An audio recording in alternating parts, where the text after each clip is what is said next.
uh, we started organizing around March of 2015. No? These are some of the pictures ng aming organizational meeting. You know, we have some challenges during the organizational meeting because every time na mag-meeting kami, iba-iba yung umattend. Mostly, there are some 10 people attending the organizational meeting, but the next time, iba na naman yung umattend. So, eventually, sabi namin, we have to register this association para maumpisahan na talaga. That's why it was registered with Security Exchange Commission August of 2015. No? Kaya sinabay na lang ho natin ito ngayon, yung ating General Membership Meeting, together with our anniversary. No? And the association is organized for the following purposes. No? To establish an organization that will promote the development of the rabbit industry in the Philippines. Number 2, to advocate raising rabbits as an alternative meat to improve the nutrition of the Filipinos. Number 3, to introduce and propagate rabbit farming as an additional source of income to farmers and communities. Number 4, to strive for the adoption of legislation, policies, and other measures that will promote the rabbit industry, as well as promote the economic and social and general well-being of all the members. No? Yan po yung ating purposes. And then, after the registration ho ng ARAB, we have these different activities. No? Different meetings, you know, annual meetings, seminars, no? And we participate in AgriLink dito sa World Trade Center courtesy of DA Amas. And then 2016, we held our first rabbit festival in Quezon City Memorial Circle with the theme Rabbit Meat Healthy to Eat. No? Yan ho yung opening niya. Plus we sold a lot of rabbits during that time. No? Ito some seminars during the festival, and we asked somebody to cook paella, no? Rabbit paella. And during this time, we were fortunate that we are awarded with purebred rabbits. Tayo ho yung unang nagkaroon ng mga purebred rabbits dito, no? Courtesy, of course, by our special guest today. Doc Rene Santiago, no? So, sila po yung nag-award yan. During that time, ano ho yan eh? During the time of SAP 44. Tandaan niyo ho yung SAP 44? That's right. Si Doc Rene, nagbigay po siya ng 44 pieces. Yeah, SAP 44 there. So, and then the following year, 2017, we held the second Rabbit Festival. This is with the, the Bureau of Animal Industry sponsored the venue. No? We got some help from them. And then the theme of this Rabbit Festival is healthy and happy with rabbit meat. No? So, yan ho yung mga pictures during that time. No? And we gave some manuals for the attendees and participants of the second Rabbit Festival. No? At the same time, we have some rabbit meat processing seminars during this festival. No? As of now po, we are trying to negotiate with the Animal Product Development Center to conduct through Zoom itong meat processing. No? Tinitingnan ho namin paano namin siya i-conduct para kung through Zoom, most of our members even in Mindanao, Visayas, and Northern Luzon can participate. No?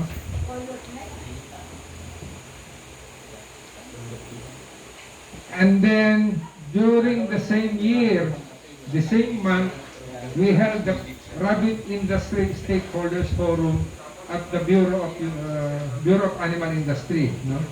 In this seminar, we invited some rabbit racers to give testimony. In fact, one of the person that gave testimony is Captain Tapek during this stakeholders forum, and we invited two personalities.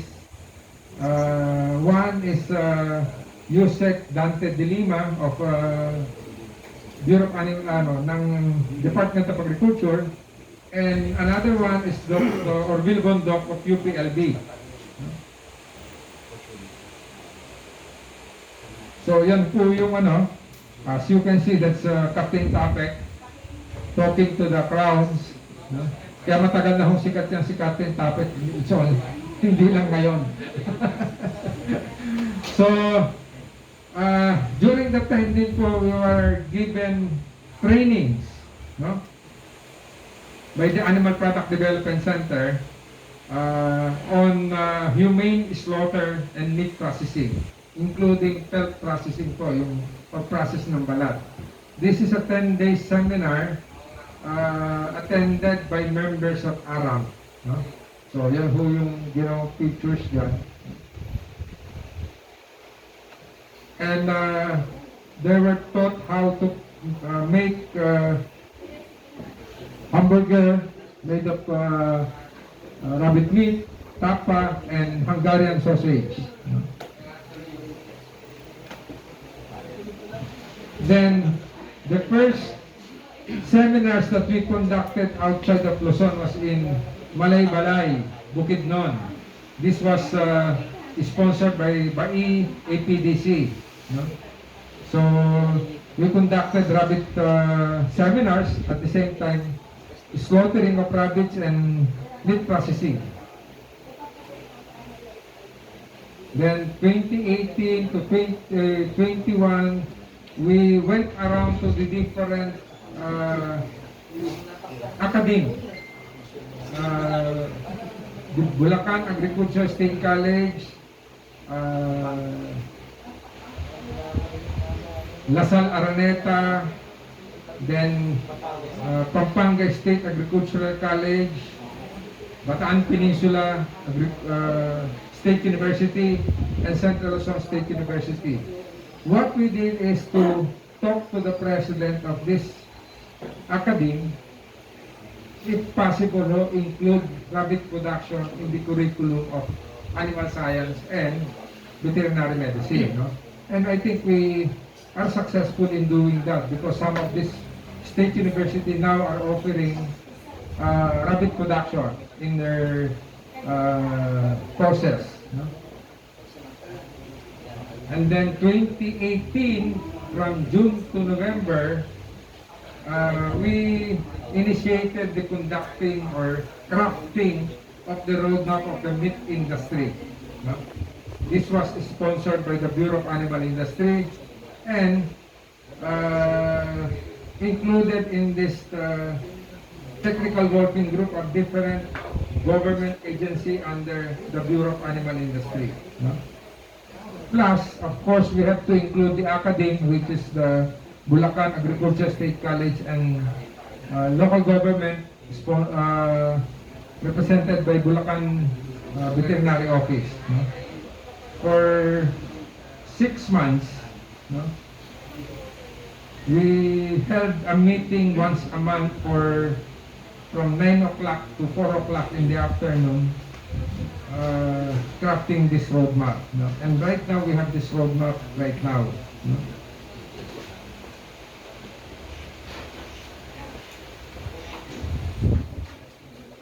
So, these are some of the pictures of this roadmap, crafting of the roadmap. And then 2019,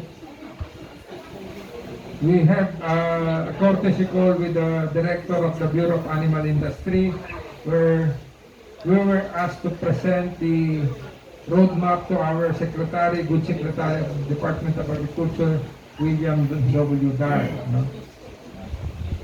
So the vision of this roadmap is a rabbit industry that is recognized as one of the major livestock industry in the Philippines And then the mission is develop the rabbit industry through enhanced production technology that will provide livelihood to the Filipinos and to establish rabbit meat as an important source of nutrition. And then August of 2019, we were invited by Malaysian Rabbit Breeders Association to participate in a conference on rabbit production in tropical climate in Selangor, Malaysia. All in all, we are around 22 participants on this conference. No? Magandang magandang experience for the members of ARAM because we talk to a lot of rabbit raisers in ASEAN countries. Not only ASEAN countries, but some are from different parts of the world, no? From France, Africa, India, US, no? And nakita naman natin dito sa ASEAN countries, hindi ho tayo nahuhuli. We are at part of that, to them, no? In fact, meron hong mga succeeding conference. Supposed to be this year, there will be a conference again in Vietnam, but we don't know if this will be pushed through, no? In fact, we're planning sana kung wala itong pandemic, we want to get the conference, the Asian conference dito, dalhin dito sa Pilipinas. And it will be sponsored by ARAM. No? Kaya lang, because of this pandemic, medyo na-derail lahat po yung mga plans natin. No? In fact, the second National Rabbit Congress is also coming at hindi natin alam kung ano yung mangyayari rito. Will it be pushed through or titignan ho natin, ano?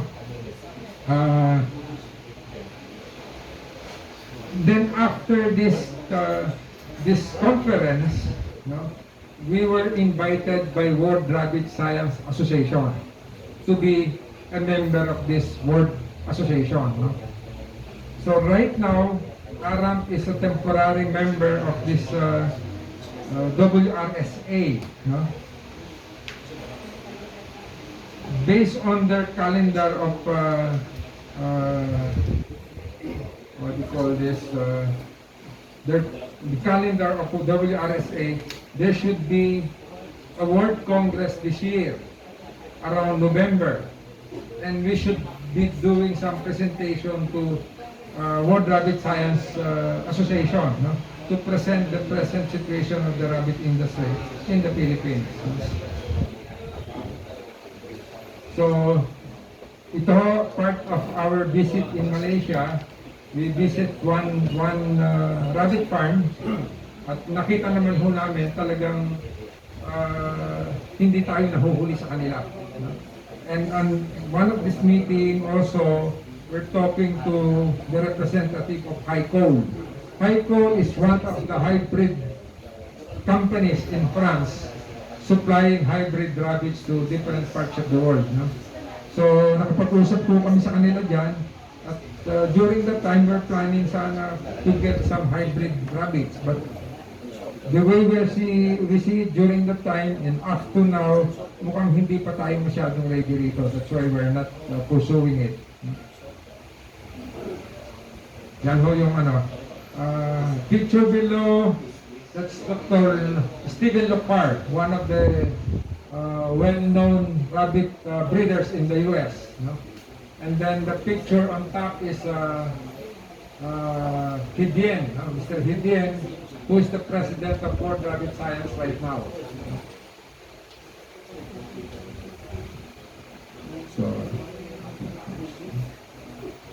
So ito yung this is around first week of February when we presented the roadmap of the meat industry, rabbit meat industry, to Secretary Dar. No? If you remember, 1 week after this, this is last week of January, first week of February, Secretary Dar proclaimed that rabbit meat can be alternative to pork. No? Kasi nga, we talked to him 1 week before that. No? So we explained to Secretary that the purpose of the association. No? Together in this picture is Undersecretary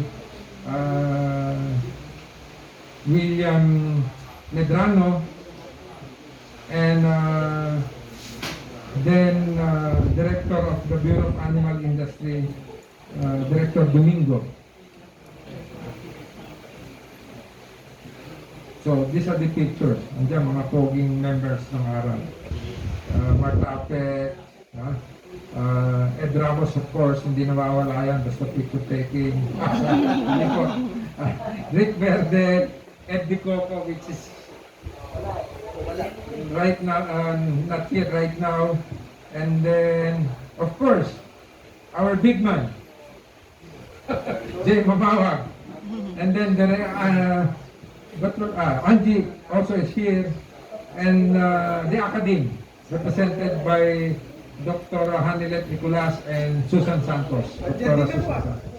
Ay, ako yung camera pa pala.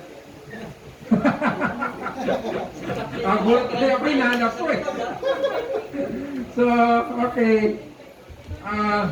Right after that visit to the Secretary, we held our first National Rabbit Congress.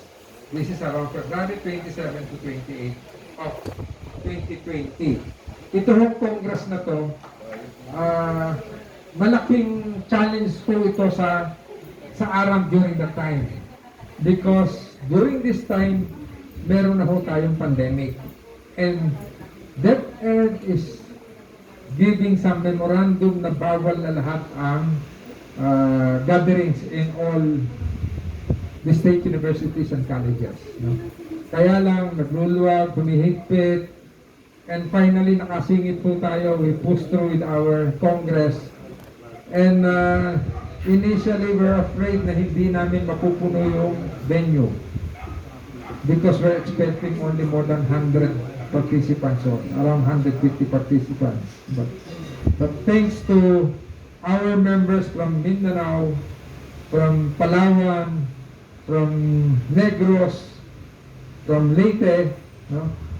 From Cebu, then also of course from Luzon, napuno ho namin yung venue. I think during that time we have more than 200 participants in this Congress, no?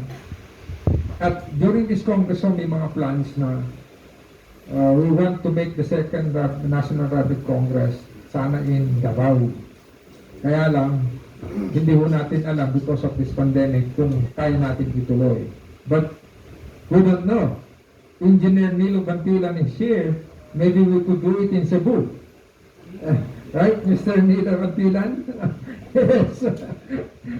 So, titingnan po natin, no? We cannot predict the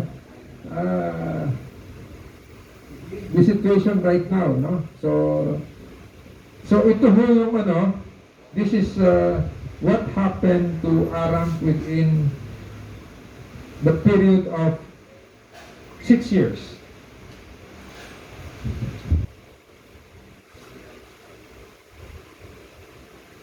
So, yan ho yung pictures ng Congress. Andyan din ho, of course, Dr. Rene Santiago, hindi natin nawawala yan. Parating andyan yan, ating kaibigan.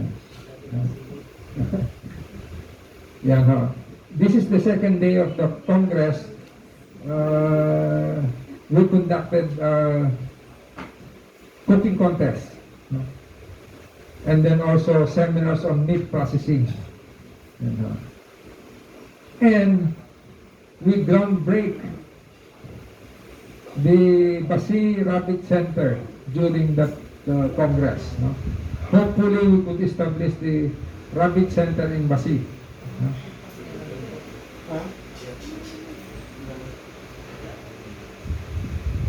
And then after that, we had some meetings with, I think this is together with BAPS, because initially we want to establish the standard of rabbit production. This is in 2020, January. They visited us here in Baliwag. And then again, we have some Zoom meeting July of 2020, kaya lang ho, hindi nagkatuloy-tuloy ito. That's why I requested them na kung po pwede, yung atin hong standard on slaughtering is maihiwalay muna dun sa kabuuan ng buong standard ng meat, ng rabbit production. At kasi immediate po itong ating slaughterhouse. Ito ho yung tingin natin dito na kailangan natin itong slaughterhouse right now. No? Kasi nga sa dami ng rabbit na available ngayon, not maybe only in Luzon but also Visayas and Mindanao, kailangan tayo mag-slaughter na that will be accredited by NMIS para naman maibenta ho natin to into different institutional buyers. No? Hopefully ho, we could do this within this May. No? In fact, meron hong yung what happened to this slaughterhouse. Initially ho, end of March, they visited us here in the farm and we showed them the different techniques of stunning the rabbits. Number one is the mechanical penetrating bolt, and then the other one is the electric stunning, and both of it passed the NMIS standard.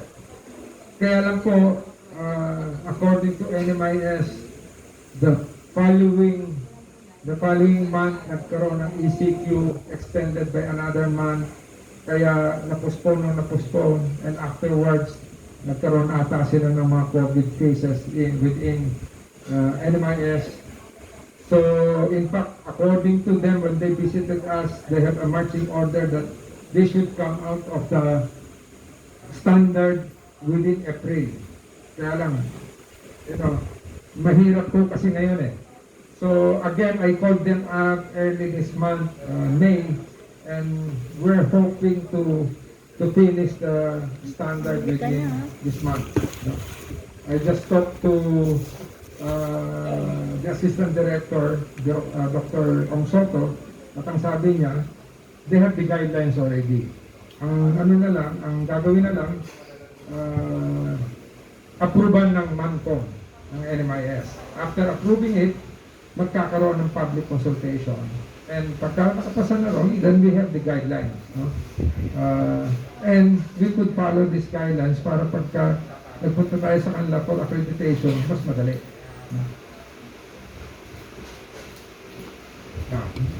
No, I've been working with this slaughterhouse for the past 2 years. Doon ho kami katsagan. 2 years na to. This is the time of Director Gonzales when he's still the Executive Director of NMIS. That was 2019, you know. Kasama pa namin dyan si Jay doing the meetings with them. No? And in fact, they visited me also here in the farm, no? Together with all the department heads of the NMIS. No? Kaya lang talagang marami hong nangyari.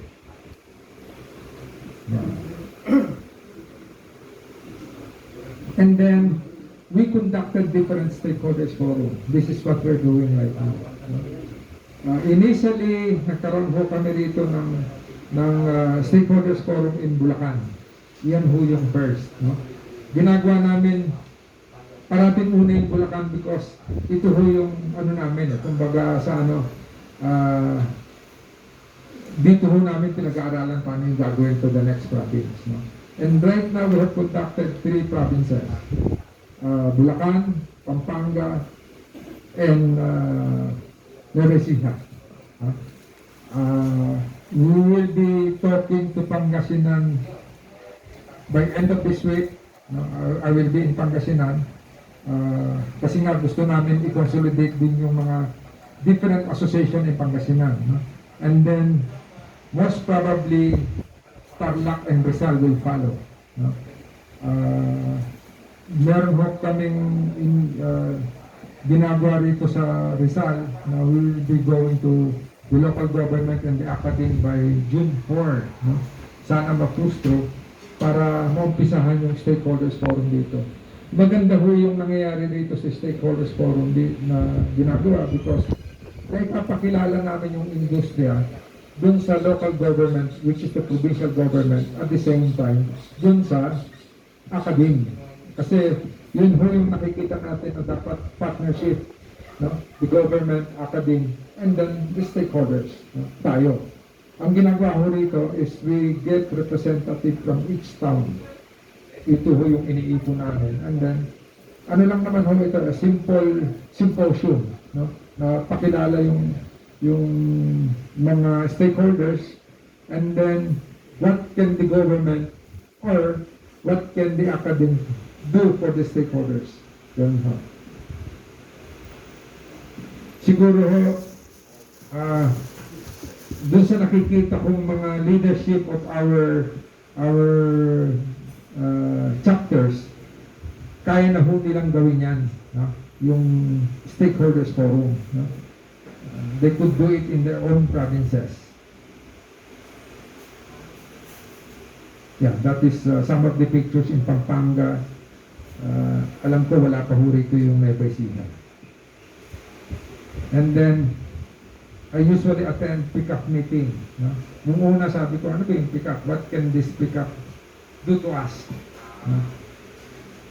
Kasi mahirap din yung attend ng Zoom meeting. Yeah, maghapon ka nakaparap sa computer, no? Na sometimes you don't know what's the talking, no?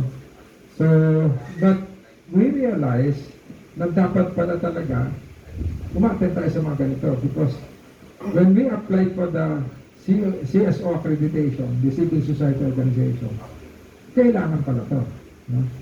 So, right now, tayo ho sa ARAM is nakatapos na tayo ng dalawang evaluation. We finished 2 evaluation from the region, and then according to the region, we will be having our national evaluation on June 7. After that, pagka na-finalize, we will be accredited by CSO, and then we could download some funding from the government. Kasi without the CSO raw, wala raw tayong funding na makukuha. Hindi sila makapag-download. Kaya inaayos ho natin to. And our chapters can use this accreditation from CSO. Ito yung maganda rin. So these are some of the meetings of PICAC. And then one time I was invited to attend the House of Representative Committee on Agriculture and Food regarding different feeds, no? Kasi yung palang feeds ng livestock, ang mga penalty nito, if you violate some rules, 50 pesos, 100 pesos lang. Ganun. So right now, pinag-uusapan nyo ito sa Kongreso na itaas yung mga penalties para most of the feed manufacturers will follow, no? The accreditation from the Bureau of Animal Industry. Yeah. So, ito ho yung nangyari for the past 6 years existence of ARAM. No? At malaki ho yung malaki yung naging contribution ng ARAM to the industry. No? Tayo ho yung bumuhay itong industriya na ito. No? Bagamat hindi natin sinasabi na we pioneered the industry. Kaya lang tayo ho yung bumuhay dito. No? Kasi nga, the industry has been here for the past so many years. No? Kaya lang, hindi ho nangyayari ito dun sa industriya before. No? But right now, kita naman natin na buhay yung rabbit industry. Especially the meat industry, no? In particular. At talagang nakapag-create ng ho tayo ng mga livelihood. Not only raising rabbit but also the support industry. Marami hong nabubuhay ngayon making cages. Kausap ko rin ho yung mga feed manufacturers according to them. Without this rabbit industry, wala na rin silang trabaho because they cannot sell hog pellets kasi wala kang baboy. So malaki yung naitulong natin sa industriya because instead of laying off these people, nagkaroon sila ng panibagong buhay because of this rabbit pellets. At naniniwala ako na marami pa hong darating na support industry with this rabbit meat industry. No? At dapat tulong-tulong ho tayo rito. At as of now, alam naman natin na yung Arab po yung asa nangunguna para sa pag-promote ng rabbit industry. So, yun lang ho siguro. At to our members na nagtyaga doon sa ating Zoom, no? Maraming salamat po sa inyo.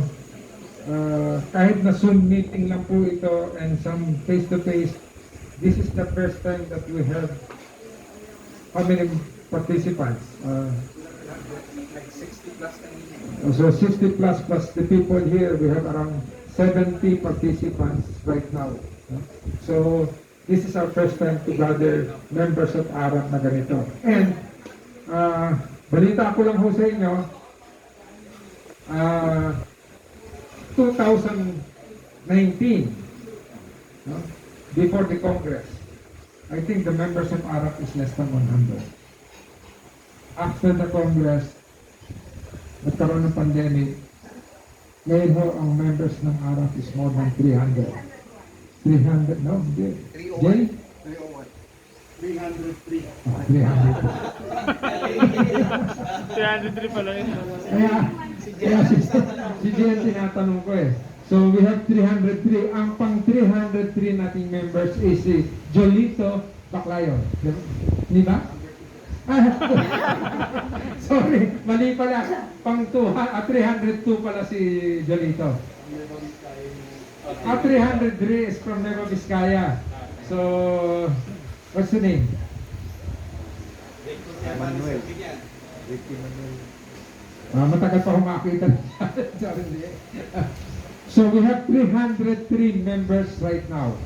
At Angelo Manuel. Angelo Manuel, congratulations at you are part of Aram right now. At ano ho eh, every day we are receiving a lot of application. But you have to bear with us because may proseso ho ng pag-a-apply sa ating association. It has to be through web page lahat. No? Kaya kumisan ho nagtatagal because you have to send your payment to the web page, to the email ng web page. Yun po. So, hope to see you guys face to face in the near future, especially our chapters. But chapter in Rizal, I'll be going there on the 4th and 5th. I will be there. So, magkakasama-sama kami. Hopefully also in Cebu. Sir Nilo. So, maraming salamat ho at mabuhay tayong lahat. Thank you.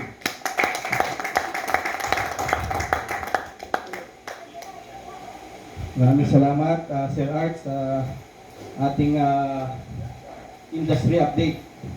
Siguro kung naka-ready na po yung sa Cebu, mga officers, pwede na po tayo mag-oath taking.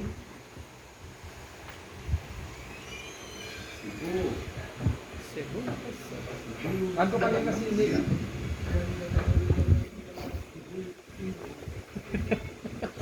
Chibog yun eh. Chibog po yun. So, di na naka-ready na po yung mga officers. Alam mo na yung Ready na, for Cebu. Go ahead, sir, go ahead. Pwede ba ano yan? I-focus lahat yung officers. Ready na, for Cebu.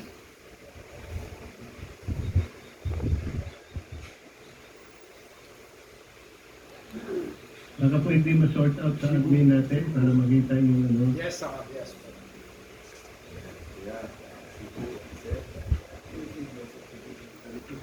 Sino ba yung officers? Sir, pwede mention nga po yung mga names ng mga officers para ma-focus natin sila.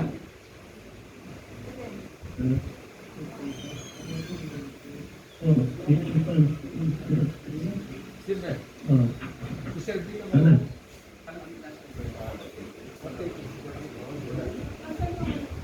Sir, Sir Nilo, Paki-mention nga po yung name ng officers para ma-focus po natin sila sa video. Merong hard copy ba yan? Hindi pa rin ay ilalagay sa...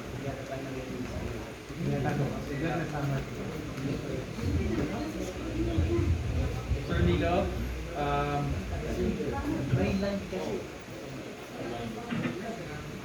Sir Nilo, can you hear me? Dami pinitin ko, paano matututo. Yung sir, di ka na. Sa gabi.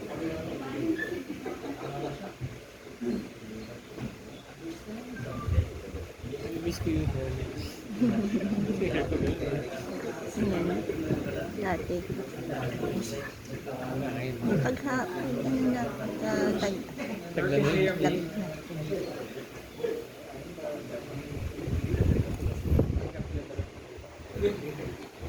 Sir Nilo, can you hear me? Yan. Okay, okay ba yan? Sir, can you send us the names of the officers so we can put them on the spotlight? Okay. Okay, si Joelito Baclayon, the Vice President. Joelito Baclayon, 21302.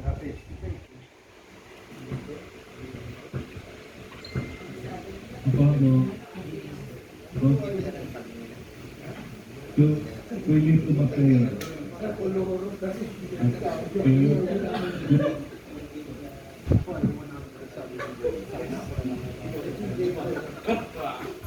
Roy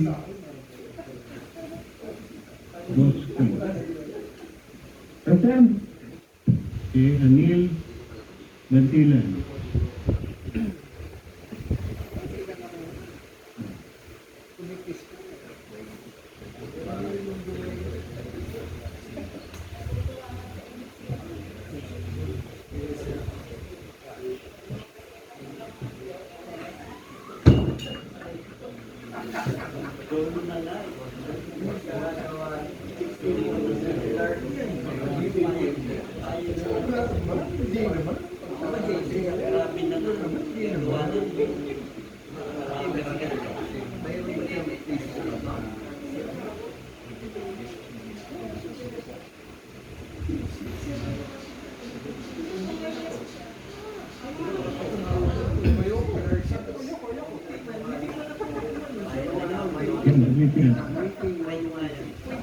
Doon.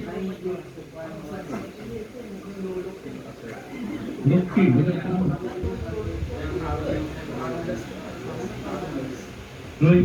Roy Boski.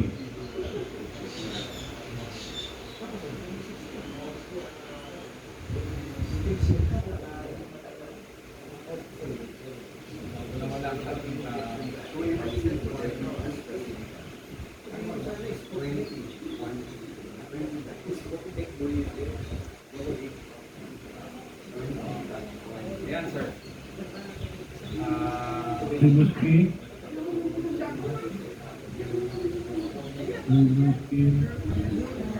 Sir, username po ninyo dito. Wala po siya. Basta yun. Hindi po namin siya makita. Dito baka iba po yung username. Ano po sir, si Sir Joey, City Agri yung name ko, sir. Ano, sir? City Agri. Sir, pwede pa chat na lang. City Agri. Hello po sir, chat. City Agri. City Agri, Joey. Yeah. Yes. Yan. City Agri, Sir Joey. Yes. Yan. Yan po, sir. Yep. Kumplito. Sige pa. Sir Joey, good afternoon. Yeah, good afternoon, Engineer.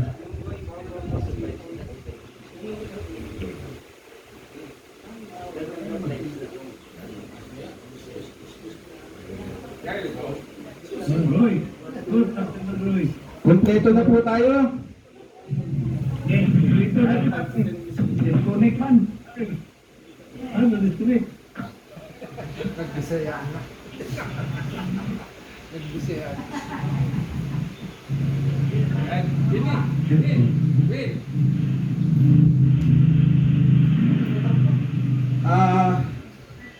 Kailangan po yata ang presence ng ating mga officers. Pwede mo screenshot.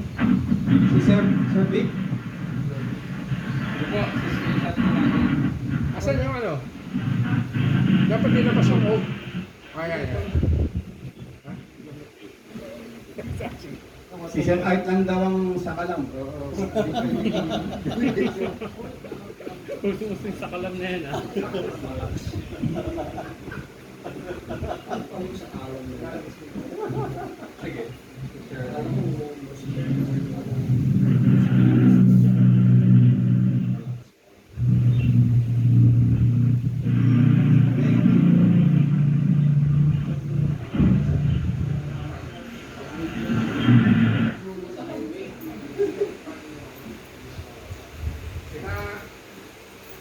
Nakikita niyo po yung out of office.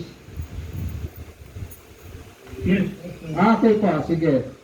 So, kindly raise your right hand. Okay na po.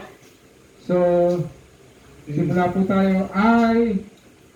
Your name, I, Willie Tuan Baclayon, having been elected to the position of having been elected to the position of the Vice President the Association of Rabbit Meat Producers Incorporated,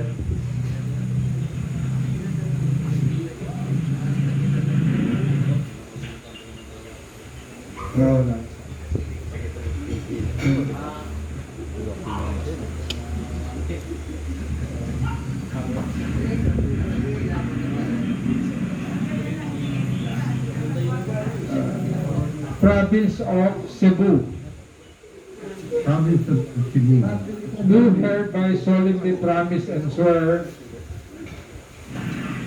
do hereby promise and swear that I will consciously and faithfully discharge That I will consciously and faithfully discharge I will faithfully discharge to the best of my ability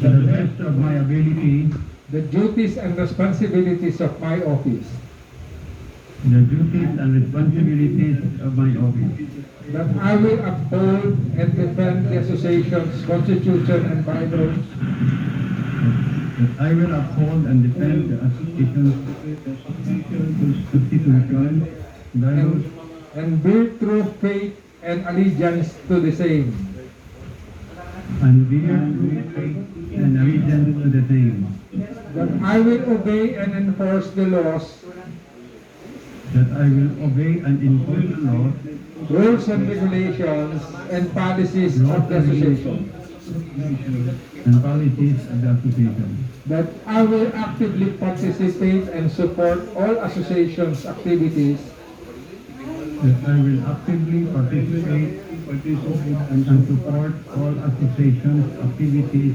and programs including those that shall hereunder and programs including shall thereafter be adopted that shall benefit my association be adopted that shall benefit my association in general and the members in particular, and members. and that finally I shall impose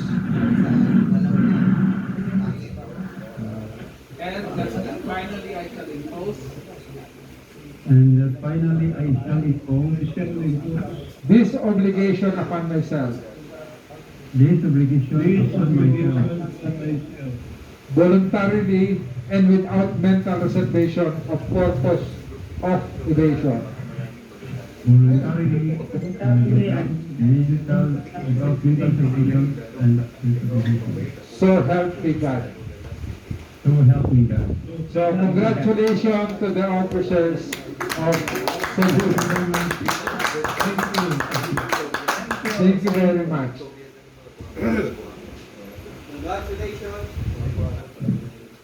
Congratulations po sa mga officers natin sa Cebu chapter. Kabuhay po kayo. The next one will be some messages from our Aram chapter from Nueva Vizcaya, our Vice President as well, Mr. Vic Galvez. Yes! Ang ating Robin Pet Manu.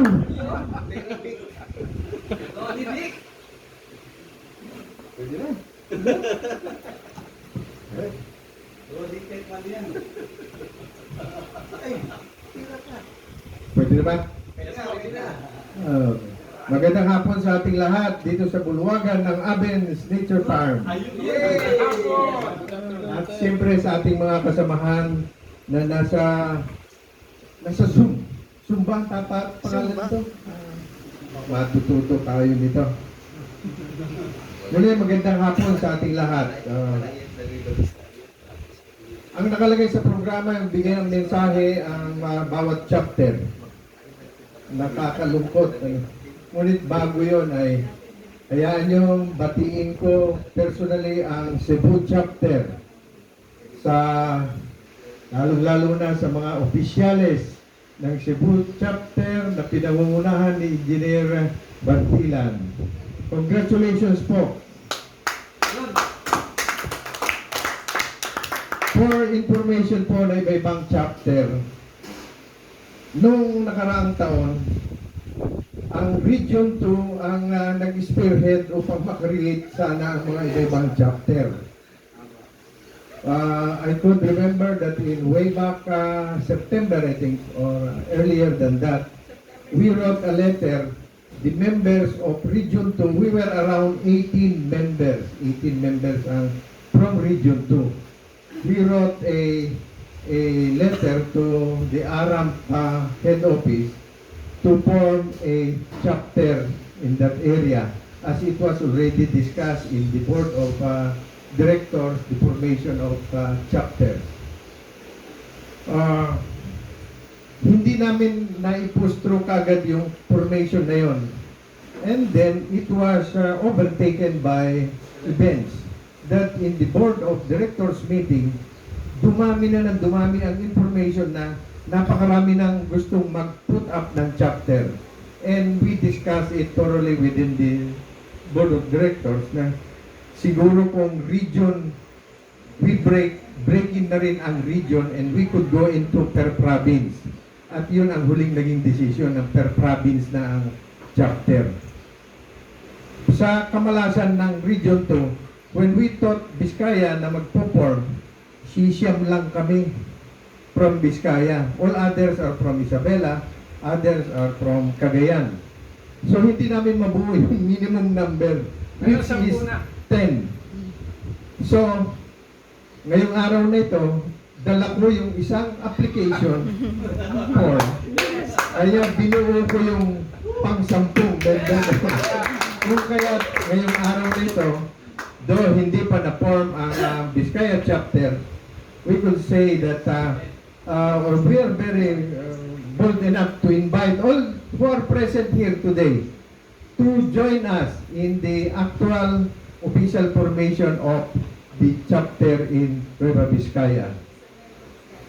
Pero hindi namin pasasabihin yung araw, baka mamaya ma-checkpoint pa rin kayo sa Dalton Pass kasi kayo ng pagdaan namin. Nakita namin doon may tube pala na dadaanan doon bago ka makabalik. Kaya pabalik is problema ko, magiging problema ko yung pabalik. But we will inform you as soon as the condition, gumanda ang condition. Don't you worry, in Vizcaya hindi mo mawawala sa mapa. Magkakasama-sama rin tayo mga iba-ibang chapter. And with one goal in mind, I think we are all in unison gaya na sa iba-ibang mga chapter, we are in unison that our mind is set to primary intention of expanding the rabbit industry. Dahil sa palagay ko, the enthusiasm of each and everyone is not diminishing, but rather more sumisidhi ng sumisidhi ang pagnanasa ang rabbit industry ay umangat ng umangat. Kaya sa mga kapwa natin ka-rebitero, ang buong grupo po ng Isabela ay ng Biskaya, I should say, kayo po ay inunahan na namin na wine-welcome sa araw ng pag-perform namin ng chapter sa Nueva Vizcaya. Magandang araw po sa ating lahat. Maraming salamat, Ginoong Vicente Galvez, sa iyong makabagbag damdaming mensahe. Kami po ay natutuwa at nakapag-share kayo. Ang isusunod po natin si Mr. Alvin Samson ng Rizal. Are you online, sir? Message, then afterwards, all taking.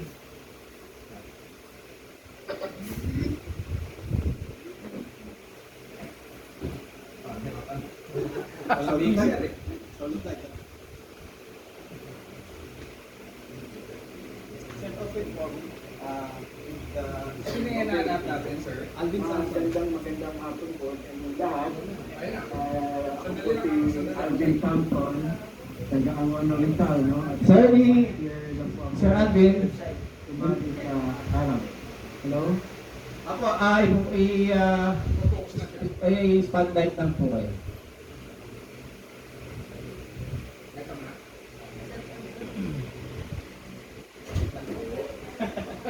Pasensya na po sa konting technical glitch.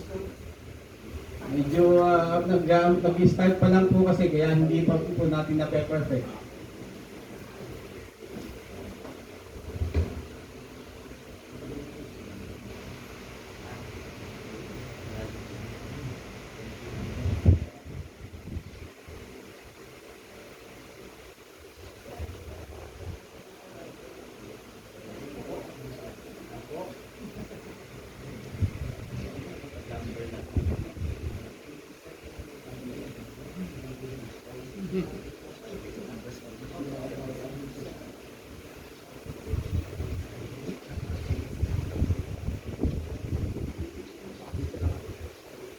Naka-video po ba kayo, Sir Alvin? Sir Alvin? Sir Alvin, naka-on po ba ang video natin?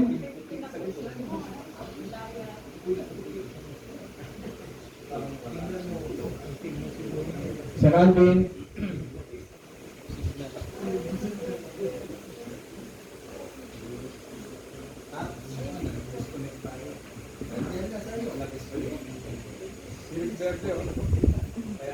Ayun, sir.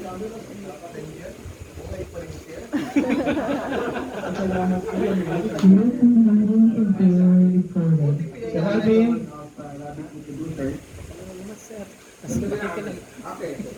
Go ahead, Sir Alvin. Ba't nakamas? Nagpapasalamat po kami na kami sa Lalawigan ng Rizal ay nabigyan na ng pagkakataon na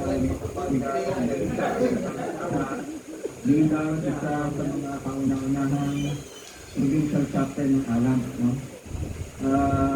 Kasi po, ang sitwasyon namin dito sa Lalawigan ng Rizal, bagaman at sa baguhan niya akong rabitero, kagaya siguro ng kalamitan din sa atin, ay napansin ko, na-obserbahan ko, Meron akong mag-drive na misis. marami Mga sinong mason. naglalang Hindi, si misis lang sa samahan. application.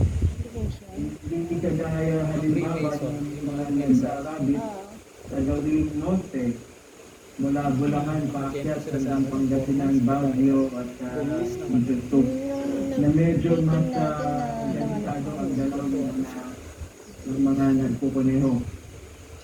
Eh, yun din sa bandang sur, no? May mga pinikilalang centers of gravity.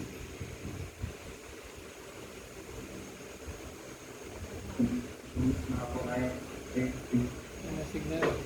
Number one, walang samahan na organisado.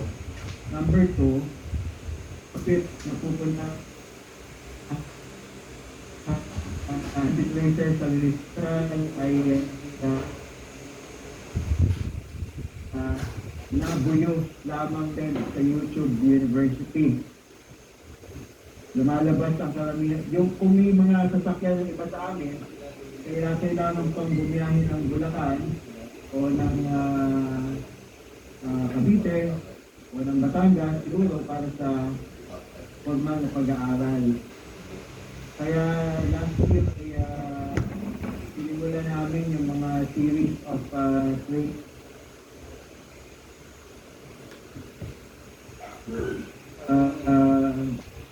Kaya po natutuwa din ako na kasama ko dito ngayon sa ating virtual session ang ating mga kasamang officers. Sila nung isang araw lang po yata kami nakapag-halal ng mga officers, no? Kasama ko po sa Rizal Provincial Chapter Leadership si Sir Jerry Geronimo, nagkakaintahan sa Damorong, nakita ko siya kasama natin dito. At saka siya po ang Vice President. At kung di ako nagkakamali ay nandito rin si Sir Noel Santos, ang aming auditor. At malaman ko nandito rin ang aming Secretary si Lisa at saka ang aming Treasurer si Jeff. No? Gusto yata pumasok ni Jeff sa Zoom room pero hindi pa yata siya nakakagit. So, gusto ko lang ibahagi sa inyo kung ano yung mga plano na immediate na yun sanang maisakatuparan dahil hindi pa kami nagkakaroon ng final planning process. Naging short notice yung aming planning. Kaya ang sabi namin is let's go for something practical, doable.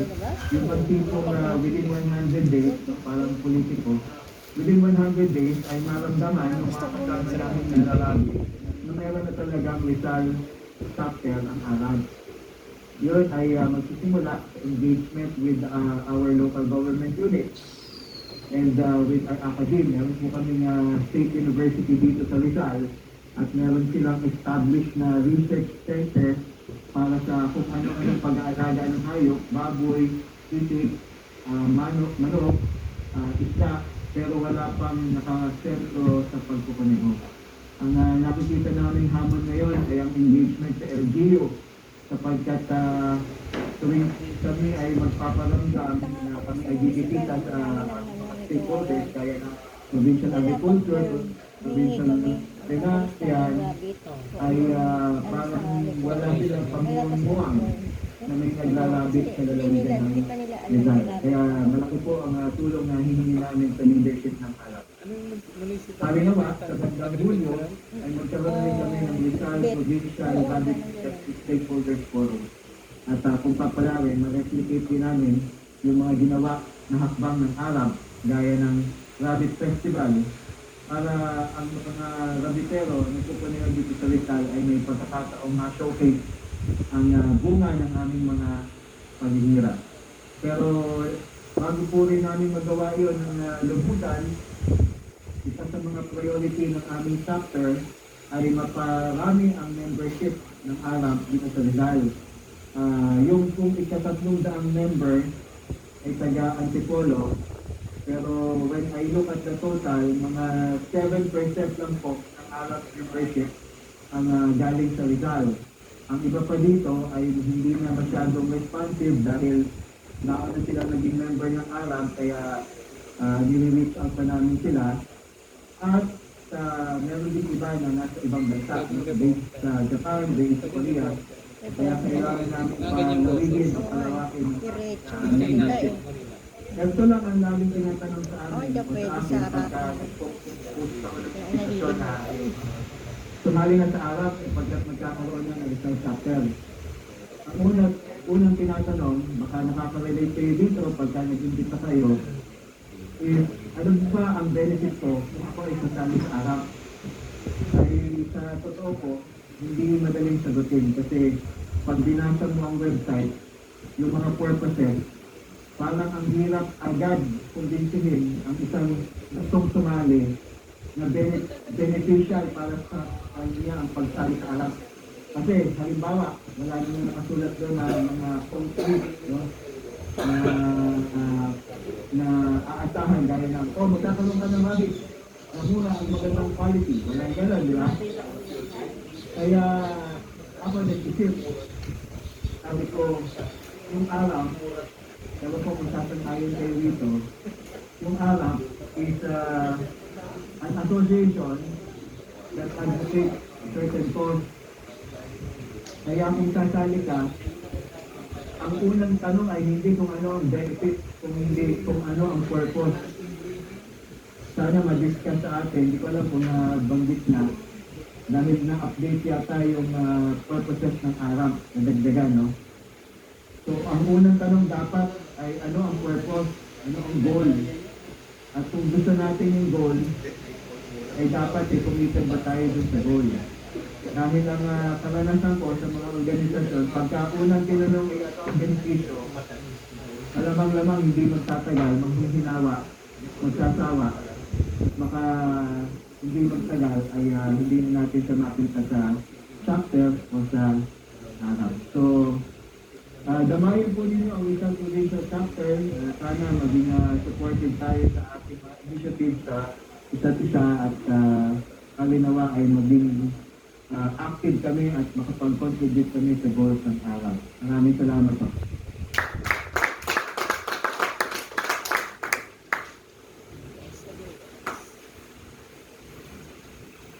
Thank you po sa magagandang mensahe ni Sir Alvin Samson. Bigay po din natin ng mic kay Sir Art. Mayroon pa po siyang Nabanggit ni Sir Alvin na hindi kumpleto ngayong araw na to yung mga opisyales ng Quezon chapter. Siguro po pagpapaliban natin yung oath taking, total ako naman po ay papunta dyan sa June 5. Baka po pwede rin sa umpisa ng ating seminar o dun sa huling portion ng ating seminar o dun sa ating pagpunta sa academy, sabay-sabay, doon sa provincial head po, sabay-sabay na doon na po tayo magkaroon ng oath taking. So, kasi kung hindi naman kompleto ngayon yung officers, so hindi natin mahukompleto yung oath taking. So, ganoon lang po siguro yung gagawin natin. Sir Alvin. Okay po ba, Sir Alvin?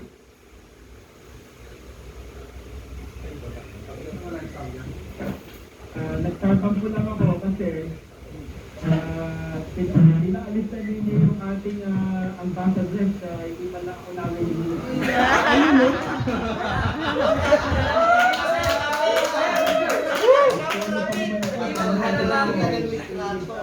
Alvin, dadalhin ko sa aksing ko. Nung nagsalita ako, Actually, sir, nire-reserve daw po sa inyo para pumunta dyan ng live. Face to face nyo makikita.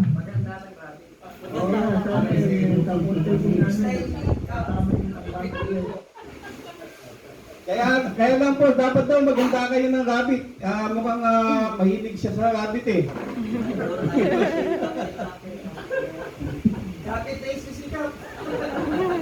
Anyways, ganun pa man, maraming salamat, Sir Alvin.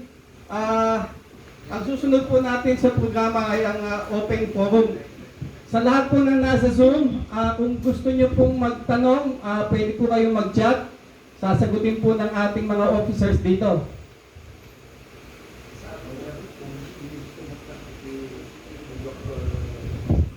Ganun din po, kung may mga katanungan kayo o gustong linawin kay Dr. Rene Santiago, willing din po siyang sumagot sa mga tanong niyo.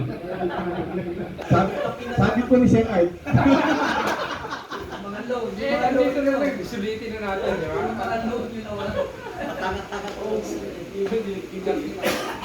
Mag-chat lang po tayo.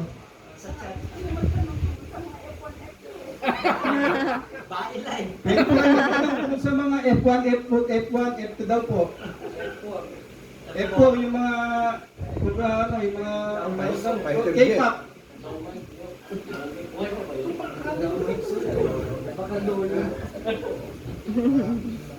Matanong yan, bawal kayo yan.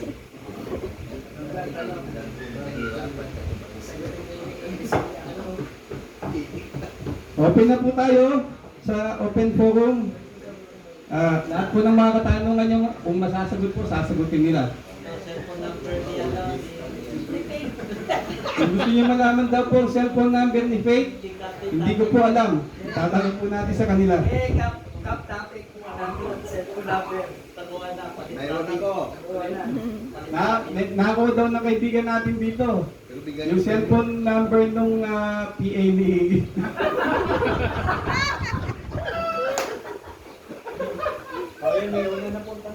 Ito po ang tanong. Ano daw po ang paboritong luto ni Faith sa rabbit? Base daw po sa kinain niya kanina, basta daw luto ni Ma'am Angie. Yun yung paborito niya. Coke number 5 daw. Alam mo ito, J. Angelo. Tanong ko na yan. J. yan. JC ba yan? J. Angelo. J. dapat vice ganda ko tayo. Ayan o. Ano, sino po ang... We are still open po sa mga questions. Yan. It's illegal. Ang tanong po ni Sir Anton Reyes, is it legal, illegal to sell rabbit meat in public market? Anyone wants to answer? Pag hinuli na siya, illegal.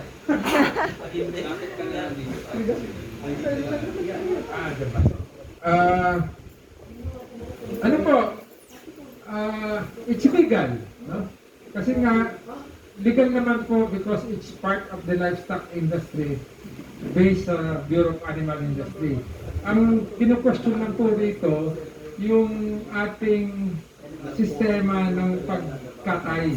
Dapat ho tama, no? At in fact naman ho, ito yung inaayos natin ngayon, yung guidelines ng slaughtering. Huwag na ho kayong mainip at darating ang baka ilang ano na lang, baka itong buwan na to or sa next month, magkaroon ho tayo ng guidelines dito para kaya natin magtinda sa mga palengke na hindi tayo natatakot na baka makumpiska o whatever, no?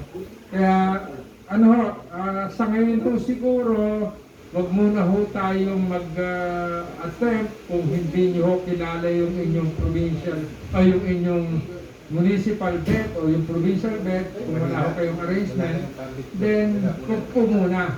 Siguro we concentrate on personal selling yung mga kaibigan. Ganun ho muna. Until the time we get the standard para tama ho yung ating pagtatay. Yun lang po. Next question po from Mr. Ramon Estaves. Ang tanong po ni Sir Ramon, ano po ang opinion ninyo doon sa binebenta na PS100? Doc. Meron po bang gustong sumagot, Doc? Si Doc. Ano PS? Ano pa? Stop. Yes, PS100. Ano yung PS100? Parental stock. Parental stock. Supposedly it's Terminal 3. Explain. Yeah. Yan ang sikat kasi ngayon PS. Doc. PS. Pasensya na, Doc, dito. Si Doc, rin po ang sasagot doon sa tanong ni Sir Ramon. Magandang hapon no, doon sa PS, pagkalam ko po ano, may stages yan, GGP, Great Grand Parental Stock. Ang kasunod po noon is Grand Parental Stock at yung pong PS, baka yun yung tinatawag na parental stock. May kasunod pa ho yun, yung commercial line na. So mula dun sa commercial line, those are mga commercial line na talagang parang papunta na talaga siya for slaughtering. Ibig commercially, doon na siya sa slaughtering or meat purpose. Yung parental stock, meaning doon nagagaling itong mga commercial line. So either crossbred to from F1 to hybrid, mga 3-way cross na, o kaya mas marami pa. Ginagamit yung parental stocks as a parent talaga ng commercial. So doon lang talaga siya pupunta. GP mostly are pure lines. The GP and the GP are pure lines. So sana yun yung ano natin. Pinupurify natin sila for certain characteristics. May mga identifying standards naman na tayo ng mga pure lines. Like New Zealand, meron na siyang standards, diba? Google mo lang, nandun na yung standard niya, dapat ganun siya. As grandparental stock. So yun po yung ano na yun. Tapos bumili kayong malambot. Hindi po, ginagamit ko siya sa purpose para